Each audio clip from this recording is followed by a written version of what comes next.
तो ये कहानी वही से स्टार्ट होती है जहाँ पर खत्म हुआ था। लड़की बताई जा रही थी कि उस टाइम सनशाइन सेक्टर वाले मिशन पर मैं भी थी, जहाँ पर दूर से वो बड़ा धमाका मैंने भी देखा था, और यहाँ तक ये भी सुना था कि किस तरह उसने फुल एटीट्यूड में बोला था कि मैं लिन फैन अपन खुद से मरना पसंद करेगा, लेकिन तुम जैसे कमीने के हाथों नहीं, बिल्कुल भी नहीं। और ये सुनकर उस टाइम सारे के सारे बंदे उसको बचाने के लिए आगे भी बढ़ गए थे, और सबको जोश में देकर मैंने भी ठान लिया था कि बस बहुत हुआ, अब मैं भी लड़ूंगी, पूरी ताकत लगाकर लड़ूंगी। और इसी तरह से हमने उस जंग को जीत लिया। मैं खुश थी, बहुत खुश थी, साला इतना खुश थी कि अपने बाबू के लिए सूप बनाकर ले गई थी। लेकिन जरा देखो तो किस्मत कितनी खराब थी। वो साला कमीना जांगलों का बच्चा वहां पर आ गया और उसने पूछा, ओह माय गॉड, आखिर ये क्या है? जिसके बातों को सुनकर मैंने भी बता दिया कि ये तो एक सूप है, वो भी फैन के लिए, समझे। लेकिन क्या वो साला कमीना इतना हरामी था कि मेरा बनाया वो सूप मुझसे छीन कर ले गया और ये बोल दिया कि ब्रदर फैन जरा देखो तो आपू ने तुम्हारे लिए सूप बनाया है, खा लो इसे। और इसी तरह से बहुत दिनों तक बस यही चलता रहा। मैं खाना लाती गई और वो कमीना चालाकी से मुझसे खाना लेता गया। साला तो तब हो गई थी जब उस टाइम मैं खाना ले जा रहा था, जब वो डिस्चार्ज होने वाला था। वो फिर से आ गया और बहुत प्यार से पूछा कि कैसी हो, ठीक तो हो ना, तो बोलो आज तुमने क्या बनाया। जिसे सुनकर मैंने भी डरते हुए बोल दिया कि दाल भात बनाया मैंने, वो भी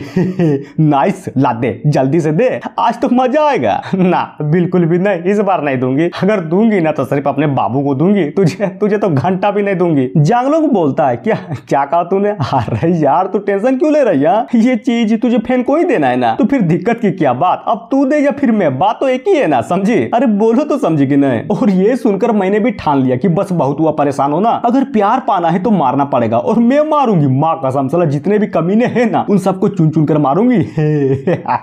अब आते हैं प्रेजेंट में, जहाँ पर वो भी एक लेटर को लिखते हुए बोलती है कि सबसे पहले मुझे ये करना है कि मैं उसे एक प्रेम पत्र दूं, जिसमें मैं अपने सारे के सारे भावनाओं को प्रकट कर दूंगी, और यहाँ तक कि ये भी बता दूंगी कि मैं तुमसे प्यार करती हूँ। अगर नसीब अच्छा रहा ना तो वो भी मेरे प्यार के चक्कर में गिरी जाएंगे। सीन चेंज होता है दूसरे दिन, जहाँ पर वो लड़की अपना लव लेटर देने के लिए पहुंच चुकी थी। अपना एमसी दरवाजा खोलते हुए बोलता है, तुम जूनियर सिस्टर, आखिर तुम यहाँ पर क्या कर रही हो, कुछ काम था क्या मुझसे? हाँ, वो भी शर्माते हुए बोलती है, प्लीज एक मिनट रुकिए, क्या आप एक्सेप्ट कर सकते हैं? एक्सेप्ट क्या एक्सेप्ट, और आखिर तुम खोज क्या रही हो, क्या खोज रही हूँ? अरे यार मिल क्यों नहीं रहा? और चिल्लाते हुए बोलती है कि इसकी माँ का कहाँ गया बे, कहाँ गया वो लेटर, सब मिल क्यों नहीं रहा? क्या करूँ समझ में नहीं आ रहा कि आखिर क्या करूँ। तभी अचानक से एक आवाज आती है कि सारे के सारे डिसेबल प्लीज असेंबल हो जाओ, एक इमरजेंसी नोटिस है, समझे। जिसे सुनने के बाद वो भी समझ जाती है और एक अच्छा सा मौका देकर वो भी भागते हुए बोलती है, मुझे माफ कर दीजिएगा सीनियर ब्रदर, अभी कुछ ज्यादा ही जल्दी है, मुझे असेंबल जो होना है। जिसको भागता हुआ अपने एमसी भी रोकता रह जाता है, लेकिन क्या वो तो निकल चुकी थी, और रोते हुए बोलती है, मेरी फूटी किस्मत, मेरे पास एक अच्छा सा मौका था, लेकिन क्या हुआ, कुछ भी नहीं हिम्मत जुटा पाई और ना ही वो लेटर मिला, टूट गई मैं।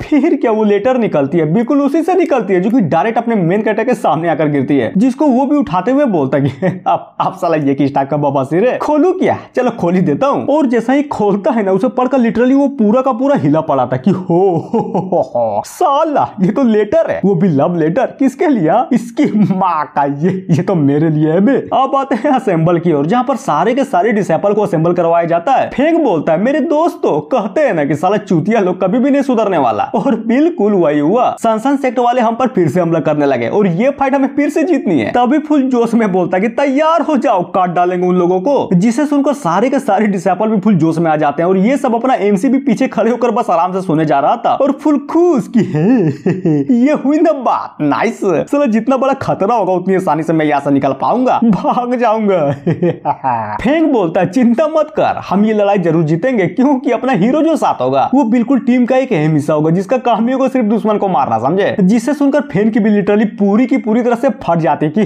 मैं क्यों? अरे यार मैं क्यों? तभी सारे डिसेबल्स अपने एमसी को उठाकर चेयरअप करने लगते हैं कि हुर्रे, जीतेगा भाई जीतेगा, बिरजू भूषण जीतेगा।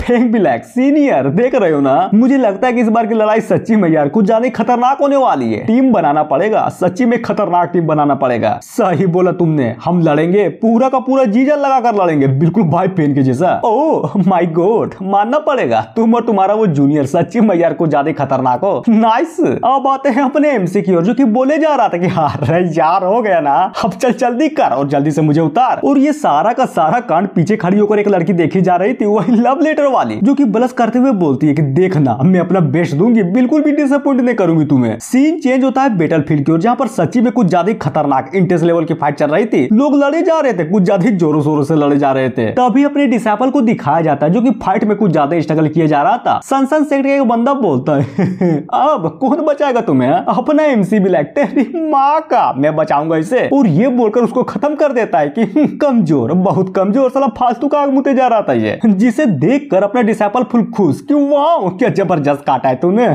बिल्कुल खतरनाक, नाइस, इंप्रेसिव, बहुत इंप्रेसिव। मेन कैरेक्टर मारो, सबको मारो, कोई भी जिंदा ना बचे। मैं तो ये बोलता हूँ कि सबकी खोल के ले लो, साला हुर दो पीछे। एक बोलता है यस आपने बिल्कुल सही बोला, हुर देंगे, और ये बोलकर हुरने चला जाता है। जिसे जाता देख अपना एमसीबी मनी मन सोचता है प्लान, इसको कहते हैं प्लान। साला कोई भी संसद सेट का बंदा यहाँ पर नहीं है, मतलब भागूंगा, दूर दबाकर भागूंगा। और ये बोलकर एक झाड़ी के पीछे छिप जाता है, जिसको अपना मोट का खोजे जा रहा था। एमसी बोलता है नाइस, बस थोड़ा नरसंहार और तो बढ़ जाए, उसके बाद भागूंगा, दैट्स कॉल्ड परफेक्ट टाइमिंग। तभी अचानक से वहां पर कोई तो आ जाता है कि कौन है बे तू? अरे यार देखो तो ये भोसड़ी का तो फिल्म सेट का बंदा लग रहा है। एक काम करो, पकड़ो इसे। मेन कैरेक्टर पकड़ोगे? मुझे पकड़ोगे? वो भी सिर्फ तुम तीन हो ना? बिल्कुल भी नहीं होगा, साला घंटा भी नहीं होगा तुम लोगों से, क्योंकि औकात ही नहीं है तुम सबकी। जिसे सुनकर वो लोग भी गुस्से में अटैक करने के लिए बढ़ जाते हैं कि पकड़ साले को, आज काट डालूंगा इसे, बिल्कुल भी नहीं छोड़ूंगा। जहां पर अपना मेन कैरेक्टर उन तीनों में से दो को तो काट डालता है, तभी पीछे से वो तीसरा बंदा अटैक करने के लिए आगे बढ़ जाता है। लेकिन क्या, फेन को तो लिटरली घंटा भी परखने पड़ रहा था, और अचानक से उस हमले को डोज कर लेता है कि ना मुन्ना ना, इतना भी आसान नहीं है। तभी वो बंदा फिर से अटैक करने के लिए आगे बढ़ जाता है, जहां पर वही लड़की आ जाती है। फिर क्या, फेन को धक्का देते हुए बोलती है कि नहीं, बिल्कुल भी नहीं, मैं अपने बाबू को इस तरह से मरते नहीं देख सकती। और वो हमला डायरेक्ट उस लड़की को लगता है, जिसे देखकर सनसन सेक्टर वाला बंदा तो पूरा का पूरा हिला पड़ा था। मेन कैरेक्टर हट साले, और हमला करके उस बंदे को दूर उड़ा देता है। तभी उस लड़की को उठाते हुए बोलता है क्यों, नहीं बोलो क्यों, आखिर तुम बीच में क्यों आया? वो भी बस मन किया था, और मैंने चाहती थी कि तुम्हें कुछ हो जाए